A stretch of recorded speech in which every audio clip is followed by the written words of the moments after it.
¿Cómo un puñado de hombres derribó un imperio de millones? En 1519, el mundo que hoy conocemos como México estaba dominado por la Triple Alianza, una poderosa confederación liderada por el tlatoani Moctezuma II desde la Gran Tenochtitlan. Este imperio se sostenía sobre tributos y un poder militar que generaba un profundo resentimiento entre los pueblos sometidos. Era un gigante con pies de barro, y no sabía que su mayor desafío estaba a punto de zarpar desde Cuba. Allí, el ambicioso Hernán Cortés preparaba una expedición de exploración. A pesar de que el gobernador Diego Velázquez intentó detenerlo a última hora por desconfianza, Cortés se adelantó y partió hacia lo desconocido, en un acto de abierta rebeldía. Su destino, y el de todo un continente, estaba a punto de cambiar gracias a un náufrago. Años antes, en 1511,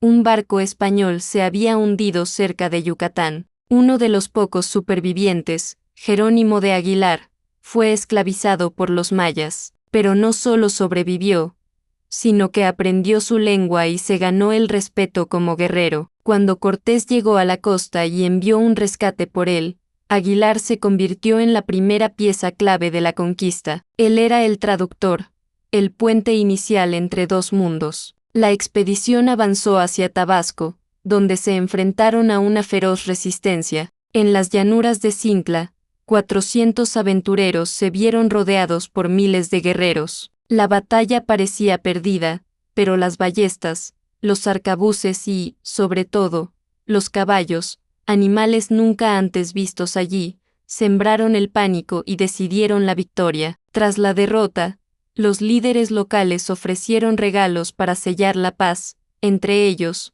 20 mujeres. Una de ellas cambiaría la historia. Su nombre era Malinali, aunque fue bautizada como Marina. Era una noble de origen náhuatl que había sido vendida como esclava y hablaba tanto maya como náhuatl, la lengua de los aztecas. De repente, la cadena de comunicación estaba completa. Cortés le hablaba en español a Aguilar, este traducía al maya para Marina, y ella, finalmente, se dirigía a los emisarios de Moctezuma en su propio idioma. Con este trío lingüístico, la diplomacia y la intriga se convirtieron en las armas más poderosas de Cortés. Consciente de su situación ilegal, Cortés necesitaba legitimar su empresa. Fundó la Villa Rica de la Veracruz, creando un ayuntamiento que lo nombró capitán general, rompiendo así sus lazos con Cuba. Para asegurarse de que nadie pudiera dar marcha atrás, tomó una decisión radical: barrenó y hundió sus propios barcos. La única opción era avanzar hacia el interior,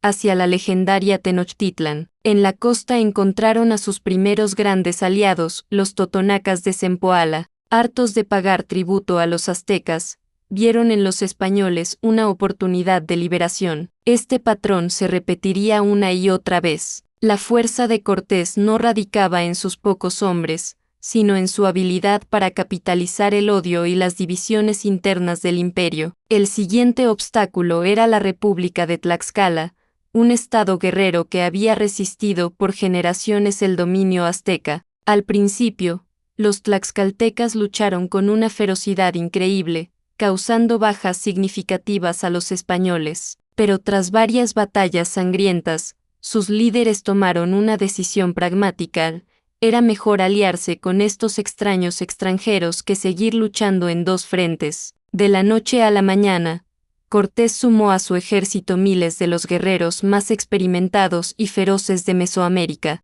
Sin embargo, el camino hacia la capital se tiñó de sangre en Cholula, la ciudad sagrada. Ante los rumores de una emboscada orquestada por Moctezuma, Cortés y sus aliados tlaxcaltecas desataron una masacre preventiva. Miles de nobles cholultecas desarmados fueron asesinados a sangre fría. La noticia se extendió como la pólvora, sembrando el terror y despejando el camino hacia el corazón del imperio. En noviembre de 1519, los españoles entraron en Tenochtitlan. Lo que vieron los dejó sin aliento. Una ciudad construida sobre un lago, con calzadas, canales y pirámides que superaba en tamaño y esplendor a cualquier capital europea de la época. Moctezuma los recibió con honores, pero la tensión era palpable. Pocos días después, usando como pretexto un ataque a sus hombres en la costa, Cortés dio un golpe de audacia, tomó a Moctezuma como rehén en su propio palacio. Durante meses,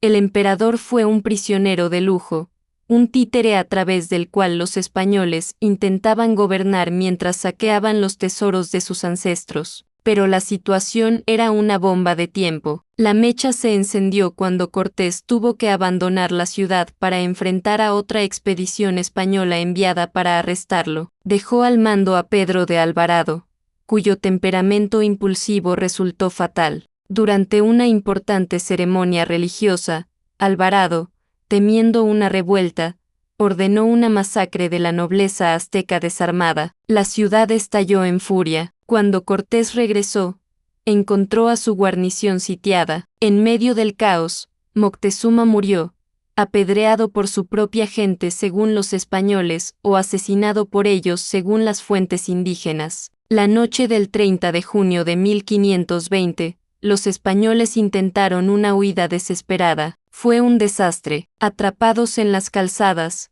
cargados de oro, fueron masacrados. Cientos de españoles y miles de sus aliados tlaxcaltecas murieron. Aquella fue la noche triste, la mayor derrota de Cortés. Pero no se rindió. Los supervivientes se refugiaron en Tlaxcala, donde, increíblemente, sus aliados reafirmaron su lealtad. Cortés sabía que no podía tomar Tenochtitlan por la fuerza bruta. Necesitaba una nueva estrategia. Ordenó la construcción de 13 pequeños barcos de guerra, bergantines, para controlar el lago. Mientras tanto, un enemigo invisible y mucho más letal comenzó a hacer su trabajo. La viruela, traída accidentalmente por un esclavo africano de la expedición de Narváez, se extendió por la capital. La población, sin ninguna inmunidad, fue diezmada. Millones murieron, incluyendo al nuevo Tlatoani, Cuitláhuac. La enfermedad debilitó fatalmente la capacidad de resistencia de la ciudad.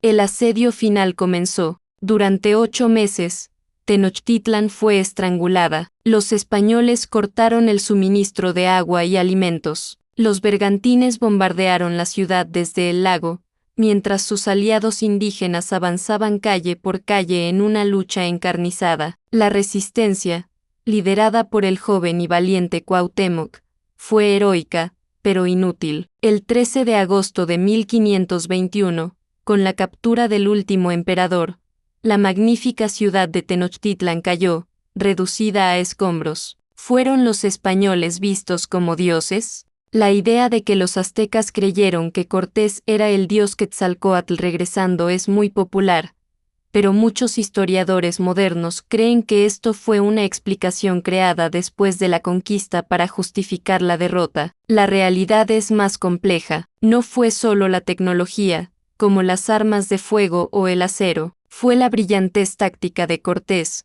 las alianzas cruciales con pueblos resentidos y, sobre todo, el devastador impacto de las enfermedades. La caída del Imperio Azteca fue el nacimiento de la Nueva España, y eventualmente, del México moderno. Fue una colisión violenta de mundos que dio origen a una nueva cultura mestiza, pero a un costo demográfico y cultural inmenso para los pueblos originarios. La historia de 1521 no es solo un relato de conquista, sino la historia de una transformación profunda e irreversible que sigue resonando hasta nuestros días. Gracias por acompañarnos en este viaje a través de la historia. Si te gustó este video, no olvides darle like, suscribirte y activar la campanita para no perderte nuestro próximo contenido. Hasta la próxima.